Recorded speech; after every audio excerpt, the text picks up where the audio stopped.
Everybody, welcome to the fifth of our Dharma talk series. And as usual, let us start by reciting the mantra of the universe in its purity, Om Nam, 7 times.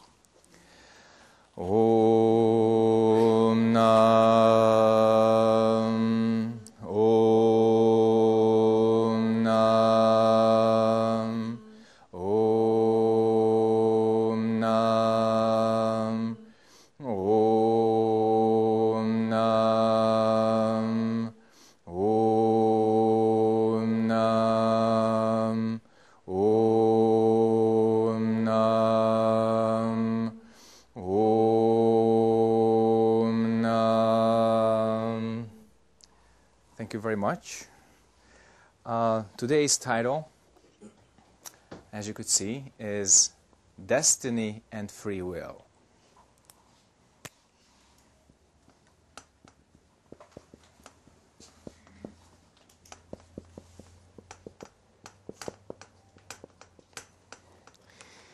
There has been nothing in the history of human philosophy, religious thoughts, individual and collective efforts which would have been talked about more than destiny and free will. Ever since humanity has seen the light of consciousness, we constantly talk about how destined we are versus how free we are.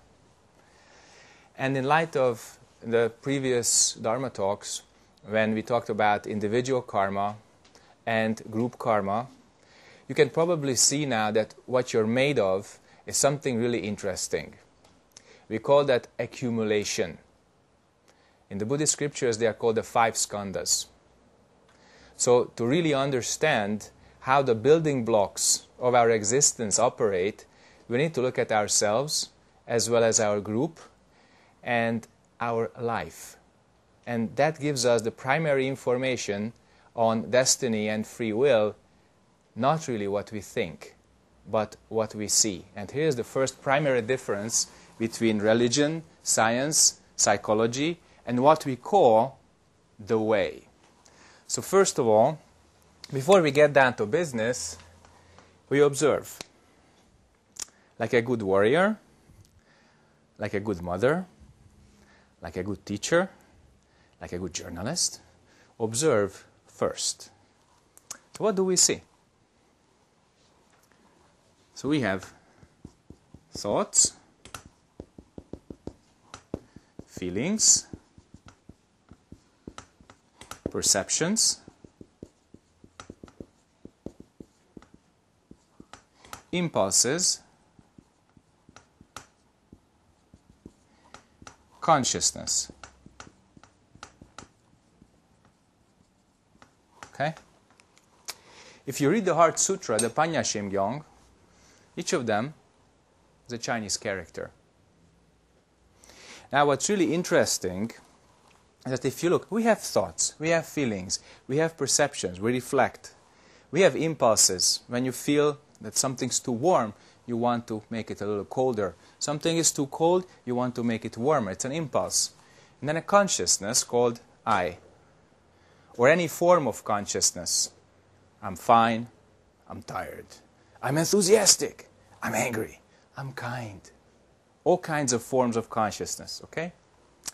Now what's really interesting is that we usually identify with our thoughts, feelings, perceptions, impulses, and consciousness because I think, I feel, I perceive, I want, that's our impulse, and I am in a certain way. So to all of this, we attach the label I.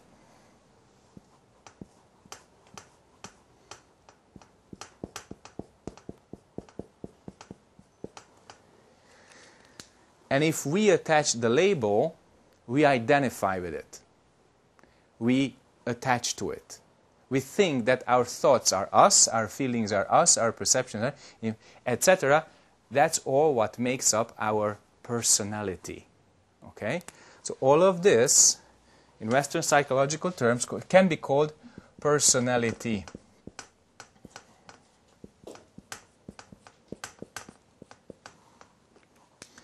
And now what's really interesting about the Heart Sutra is that it starts with a proposition which nobody really understands with their thinking mind, which is, Avalokiteshvara Bodhisattva, when practicing deeply the prajna paramita, the great transcendental wisdom, perceives that all the 5 skandhas, because these are called skandhas, they are empty. That means originally they do not have any content, they do not exist. We make them. And here's where we stop for a moment. If you practice, and only if you practice, you notice that out of nothing a thought can appear, and if you don't attach to it but reflect it, the thought can equally disappear.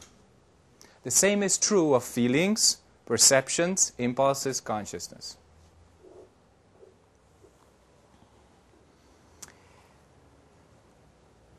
I have to make a correction here. First is form. Form, feeling, perception, impulses, and consciousness. Okay? Form. Any kind of physical form. Okay?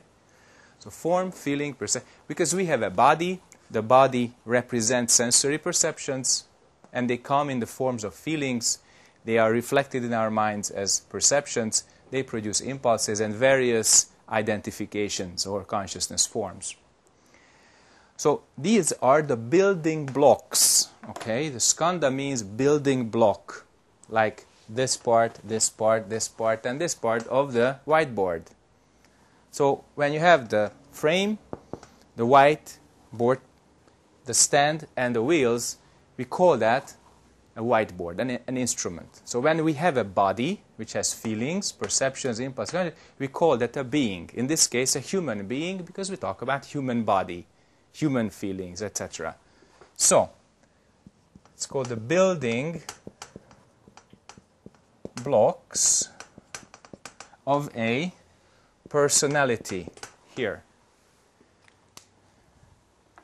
Now, what's really interesting, that if you meditate, and only if you meditate, you notice a few things about them. First of all, that none of them is permanent. Your body changes. Your thoughts change. Your feelings change. Your perception, your opinions, your views also change. And your form of consciousness also changes.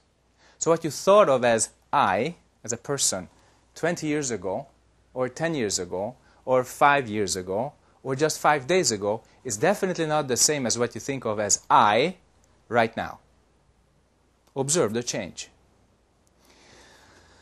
So that's why in the old days the Buddha said originally the 5 skandhas are empty.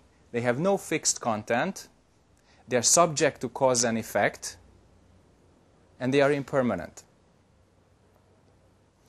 Why is this important for us? Because if you think that any of this is permanent, which is the content of the 5 skandhas, that becomes your destiny. Okay? You think you are a typist, then you take up typist body, typist's feelings, perceptions, impulses, consciousness, and you will do typist job as long as you think that you are a typist. It's a simplified form of identification, attachment, etc.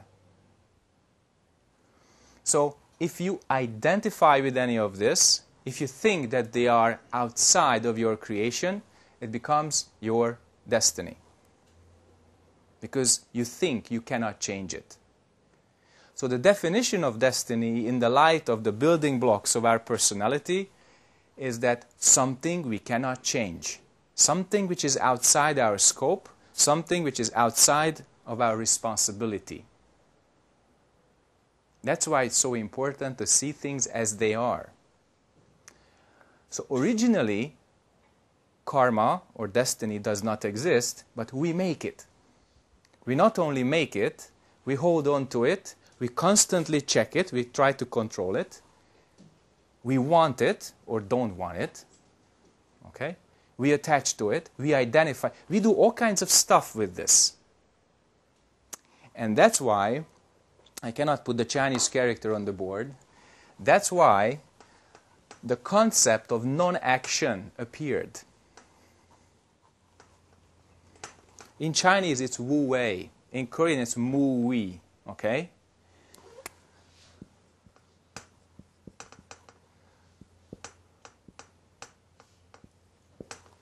Okay? It doesn't mean that you become a lazy slouch and you don't shop, don't drink, don't help other people. It doesn't mean that.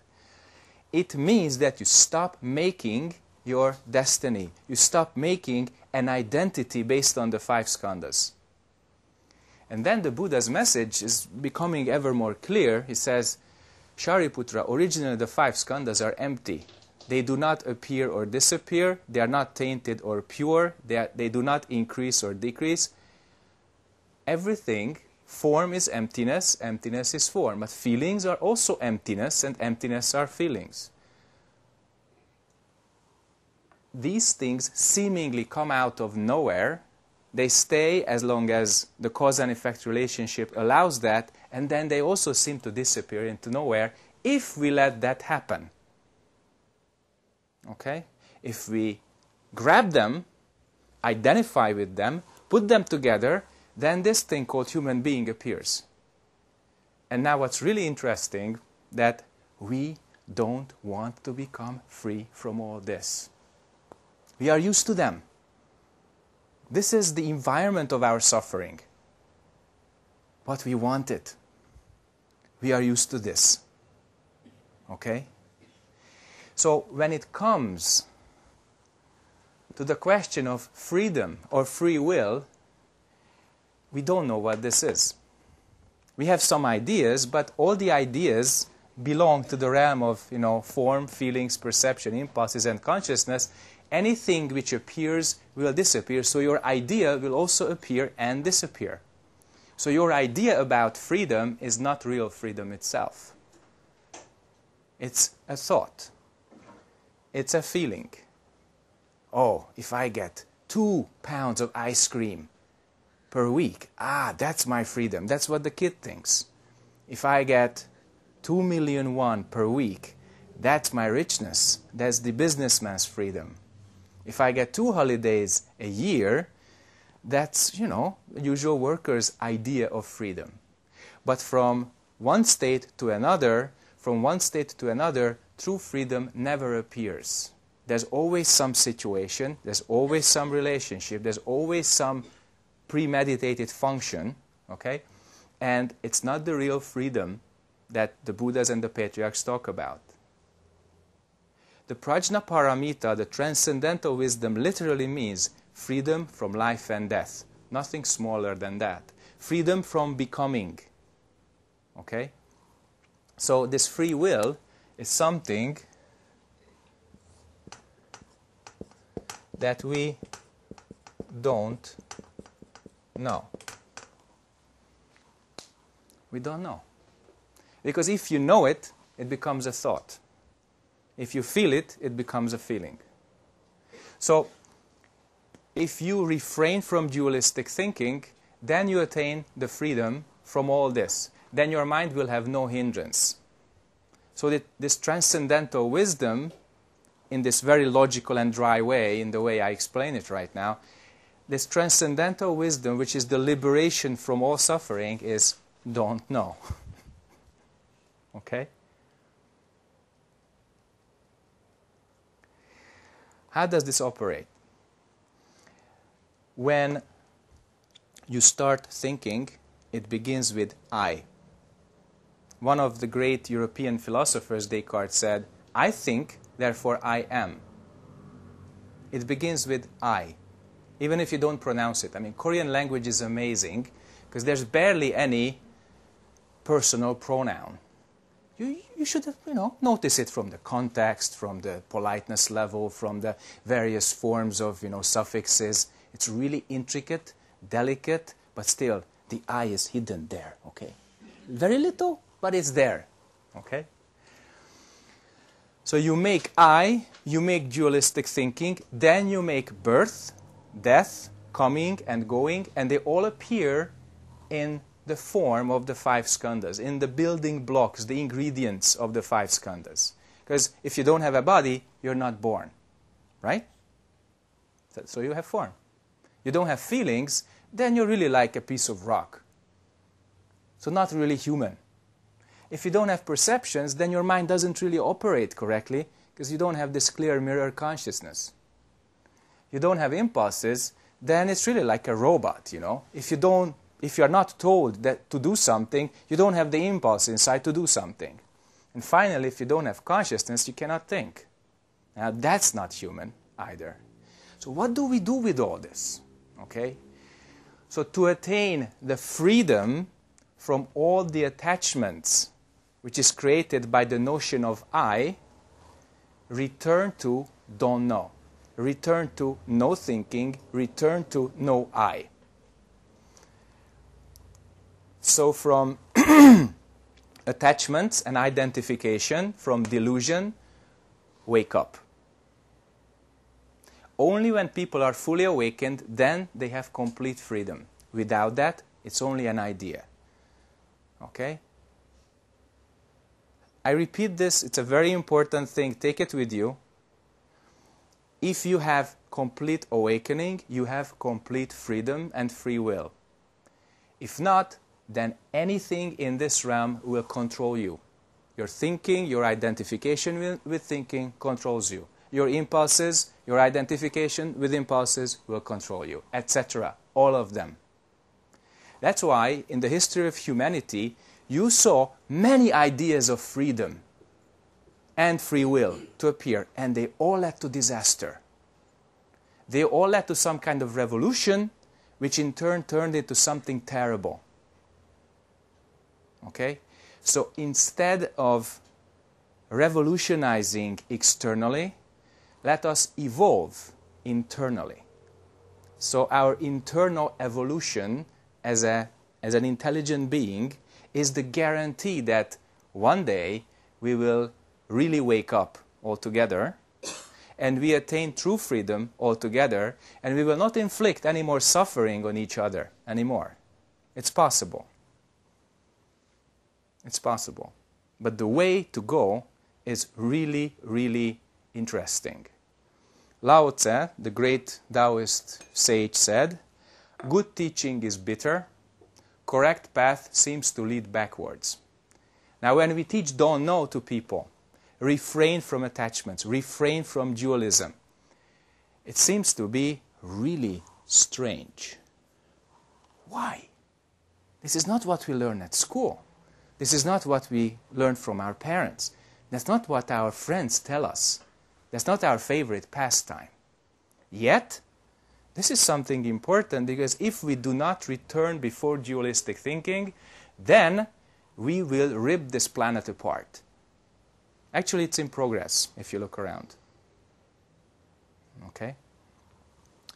If you do not have control over your own dualistic thinking, you do not have control over birth and death.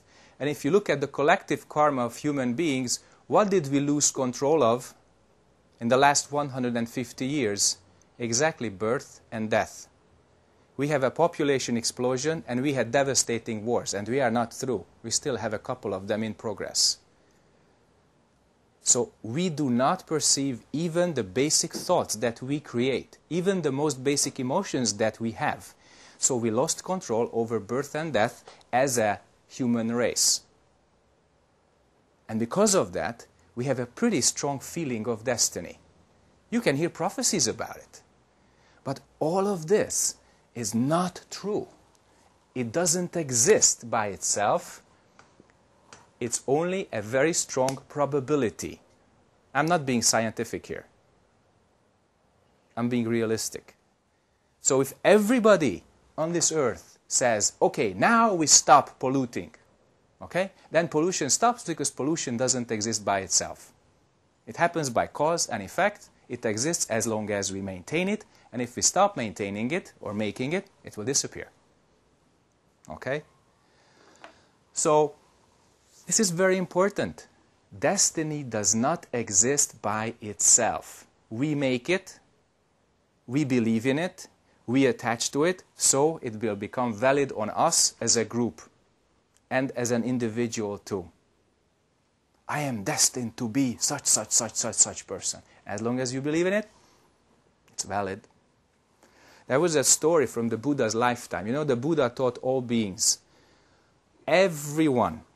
And there was a person who somehow heard the teaching, but he was a butcher.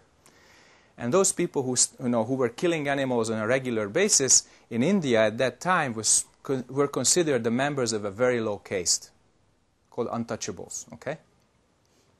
So he heard the teaching, and one day one of the Buddha's disciples were passing by, and he said, Venerable, I have a very serious question. May I interrupt? He said, yes, of course.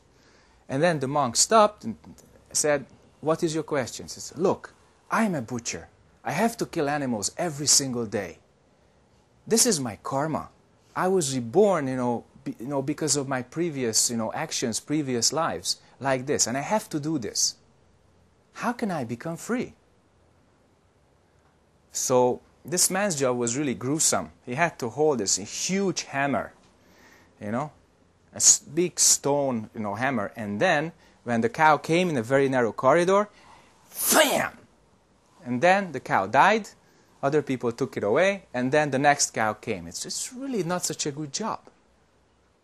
But he believed that that's his destiny because of all the conditioning that he had from society. So the Buddha's student said, okay, I see your situation. You have no other job than to ask yourself, who is killing the cow? Who is killing the cow? Right now, when you strike, who is killing the cow? And then the man didn't really understand, but he really had no choice. Either he follows it or he stays in the way he used to be. So this has been going on for months. And every single day, deeper and deeper, everyone in this room knows he kept his huadu. Who is it that kills? And one day, as he was, striking at the cow said, "Moo!" And then the hammer killed her. And at the moment that the skull cracked, this voice woke up that man. And his mind totally opened. He saw, he is not a butcher. He's doing this because he believes that that's his karma. And that moment he just put down the hammer, jumped over this wooden fence and left, and he never returned. Okay? So this is very important because all of us live like that. All of us are attached to our ways of life, ways of thinking, etc. because of this. It's strikingly simple. Stop believing in it and return to before thinking, that is, don't know.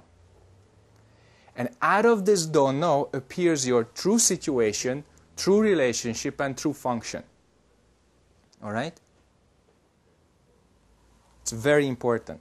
So then from wu wei, no action, comes wei wu wei, which means your don't know begins to function. It begins to see that the sky is blue and the trees are green. It begins to perceive that when somebody is hungry, give that person food. When somebody is thirsty, give that person drink.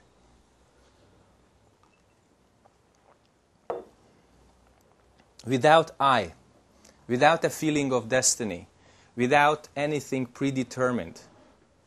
Why is it so important? We have a whole industry which is built on conditioning some destiny into us.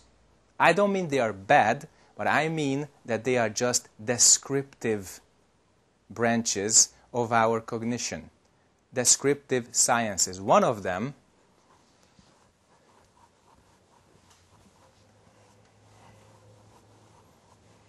and I just start with one. This is not the order of importance. One of them is, for instance, palm reading. You give, you show your palm to somebody who really understands observation and conclusion, and they say, "Wow, Sunim, you were like this, correct?" They say, "Yes." So then you will be like this. Oh, okay. Then the other type is, wow, you have very good karma. I can see it right here. So then, oh, great, I give you more money. So, descriptions.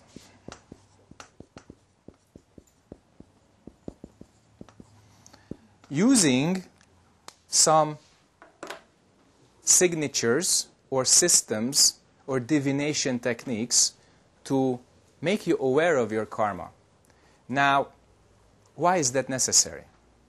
Because most of us, we don't look inside.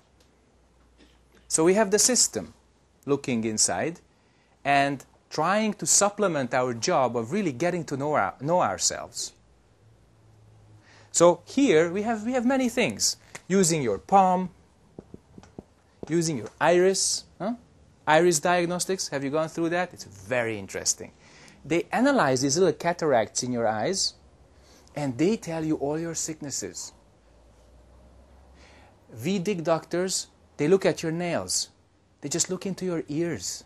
And all your karma, in terms of sickness or health, they appear. So, palm, eyes, ears, they look into your ear, how it works, just, I met a very interesting Ayurvedic doctor as part of our Dharma, circuses. Sunim, would you like an examination? I said, of course, why not? I felt healthy, so why not? He said, okay, may I look into your ears? Sure. He says, And then looked at my nails, also toenails, and I was stunned. She was so precise, okay?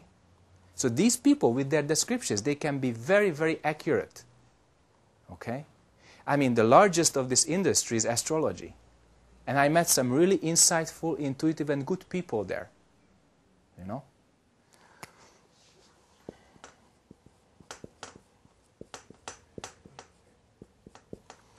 But they can only tell you the state of affairs in the past, present, or in a projected future. So they tell you only your destiny. They don't teach you how to become free from it. Because instead of description, you would have to enter the realm of generation, the generative part. How you generate all this, how you make all this, okay? And for that you need direct insight, not indirect description. Big difference. So instead of using all these systems, be brave and look inside. What am I, really? And all this will come up. All of this. But not in a systematic way. Not in a cognitive, descriptive, reference frame way. They come out as direct knowledge inside. Okay? Why is it so important? Because if you make your own effort, you grow, you become mature with the task. And that leads ultimately to your freedom. No matter how many times you listen to these descriptions, your cognition, perceptions, impulses, etc. remain the same. But if you start working on yourself, ultimately you become strong enough and ripe enough to attain don't know. The freedom from all the thought creations. Okay? So, instead of that, instead of the descriptive, go into the generative, go into the direct way. And then you see how you make your suffering right now. Okay? These, they deal with the past and the future. This deals with the moment, right now. It's a big difference. Okay? So, for you, for all of you who are sitting here, it's no longer a secret that your free will can only be found in this moment. So this don't know, the quality of no thinking, and the moment, they are intimately linked. Because you can only attain your freedom now. You can only wake up now. You can only look into the makings of your mind, the generative processes of your mind, how you build up ideas, tendencies, etc. Only now. So instead of dealing with the past and the future, being guilty of the past and worrying about the future, keep this moment very clear. All right? Most people are lost in the past. I'm from Europe, and we had several wars killing millions of people because the leaders were attached to a perception of the past. Also, we had revolutions because some people were attached to a very, very brutally different future from what we had as a present. None of them worked. None of them brought about the objectives that the intentions were about. So, it's strikingly simple. Return before thinking, and with this clear mind, keep your moment 100% clear so that you see what you're doing.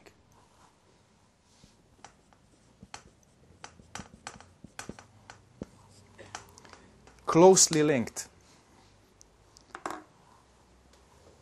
It's like the two sides of an obegon. Okay? Of a very, very good coin. So, destiny, we are more or less aware of it. Free will, most of the time we don't know what it is. Use that don't know to return before thinking, to attain a very, very clear mind, and then in your mind there will be no hindrance. And without any hindrance, there is no fear, as the Heart Sutra says. Because when you reach the end of negation, okay, the end of the via negativa, okay,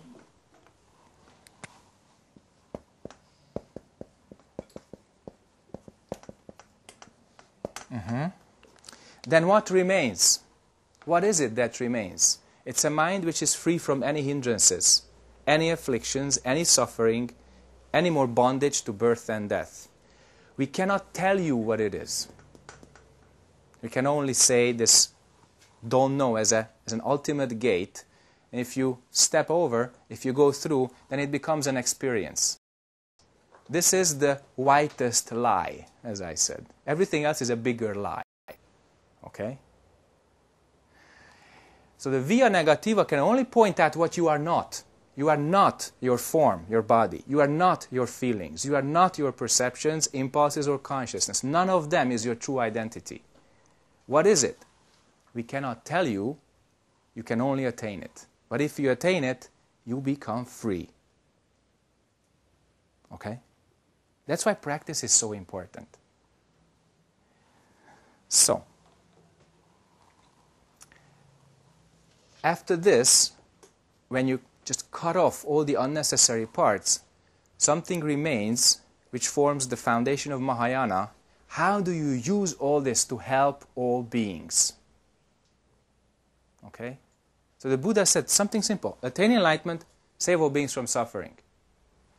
So attaining the essence, our substance, is not the end. In fact, it's the very beginning of a life which does not inflict any more suffering on any sentient being or nature or the entire universe.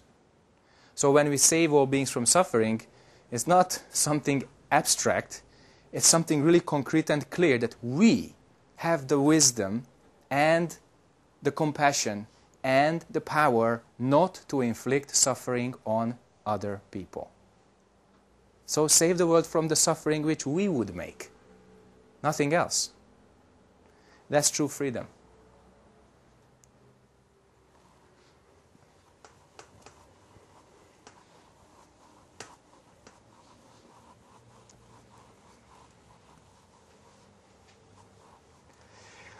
So that's about the introductory. I'm sorry if it was a little bit ridden with philosophical concept, but I see in your eyes that it was more or less understandable.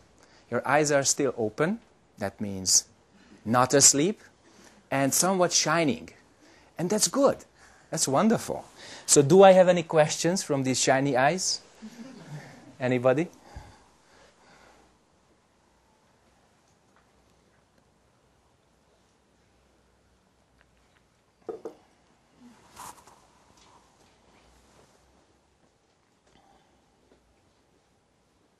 Any kind of question.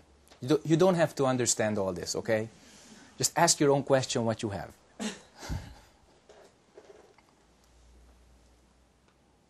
Yeah, 1 and 2. Great. How does doing meditation help us to become more like no mind, having no mind at all times?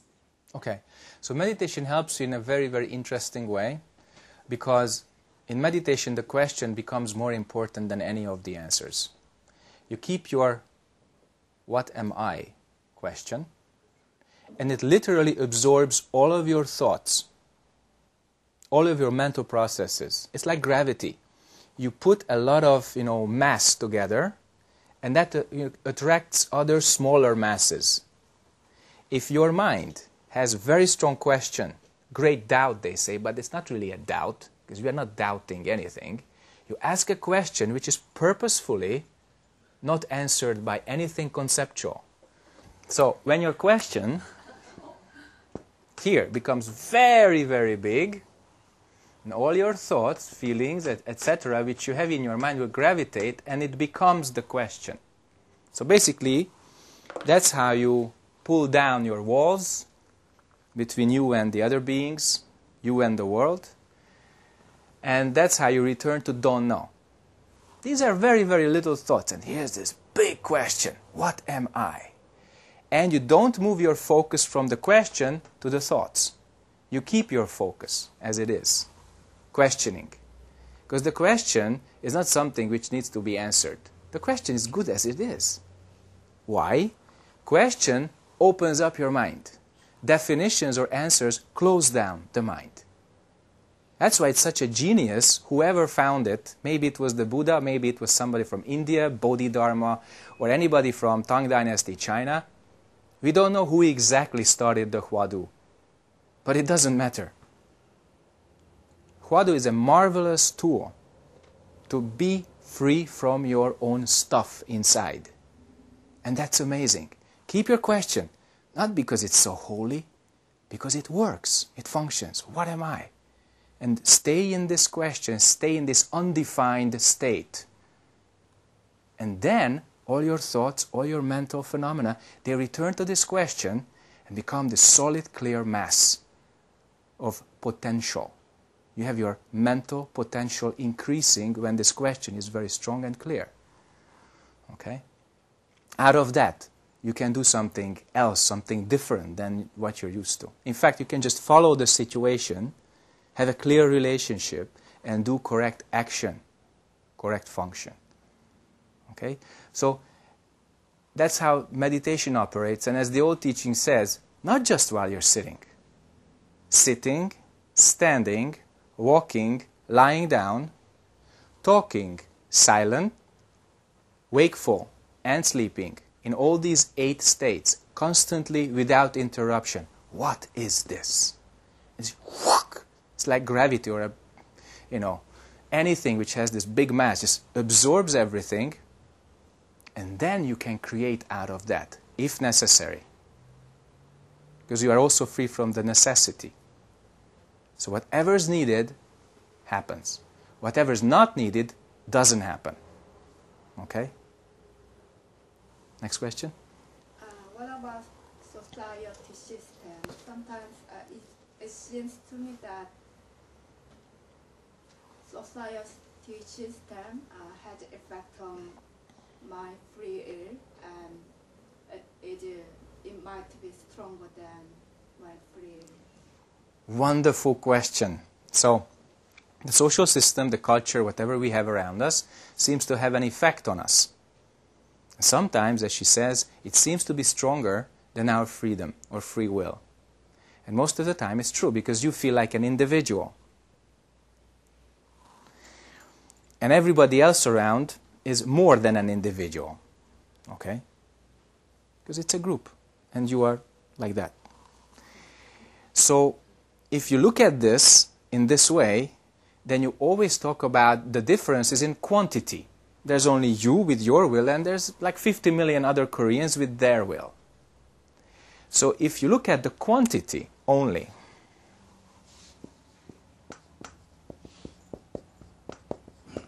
then in that way you will always lose. Because there will always be more people who shout bigger, who want stronger, who walk, faster, etc. But look at the great, great, great minds who were born on this earth and really made a difference. They had a difference in quality. Their minds were supremely clear, strong, compassionate, wise. Externally, you cannot make a difference. Everything is going in circles. Okay? But if you have a quality difference, okay, in terms of clarity, wisdom, compassion, strength, awakening, then this quality begins to make a difference, a real difference. Of course, people would have to listen to it or follow it, but if the quality is high enough, then people instinctively want it, because it improves their lives and deaths, of course. So try to make a difference in quality. Don't worry about society. Society is neither good nor bad. It's a collection of human instincts, human consciousness, etc. So don't deal with these tendencies as your destiny. Don't want to find your freedom outside. Find your freedom inside. Okay? When we talked about group karma during the second Dharma talk, I mentioned two institutions that are supposedly very much above and very much below society. One, which is supposed to be really transcendental, is the monastery. Monastery where people go originally to attain enlightenment. Nothing else. So if the monastery's job is clear, then it produces enlightened people. Nothing and nobody else. And people go there and practice there under very strict rules. And these rules that are externally very strict, they are taken on voluntarily so that they would attain this true freedom, our true self. So outside very strict, inside very free. And they produce, if they operate really correctly, this kind of mind quality, this kind of awakened consciousness, which helps people. Now the other extreme is the total bondage, is prison. Opposed to monasteries where people practice to help all beings, in prisons there are people, if the judgmental process works correctly, who wanted to harm society. Not help, but harm. There the rules are not taken on voluntarily. They are forced to be there. And unfortunately the output is usually criminals. More criminals, because they have the group culture to become more and more criminal. So they do not follow the rules. They just get by. So society, in between these two extremes, produces their own freedoms, some kind of freedom, and also bondages, rules that you have to follow. Everything else is in between these two, as a mix. You do something, you get something. Originally, none of these would be necessary. If human beings had no anger, desire, and ignorance, we would not need monasteries, prisons, hospitals, etc. We would live very, very naturally. So, your question cannot be answered by any social concept, not even by a religious concept. The question can only be answered: practice, attain true freedom, and then none of the ideas will control you, and also you will not feel compelled to oppose those ideas. Okay? You will not want to make a quantitative difference. You want to overpower with your individuality other people, but simply your mind quality will be something which other people instinctively want to follow. Okay? There's a difference between a dictator and a true Buddha. Okay? So, look inside. Find that. We all have that. We have that potential. All that Buddha nature. So, with this teaching, you can really start to build up some confidence that each and every one of us is capable of what you're asking about. But you won't find the solution outside. You can only find it inside. Okay? More questions?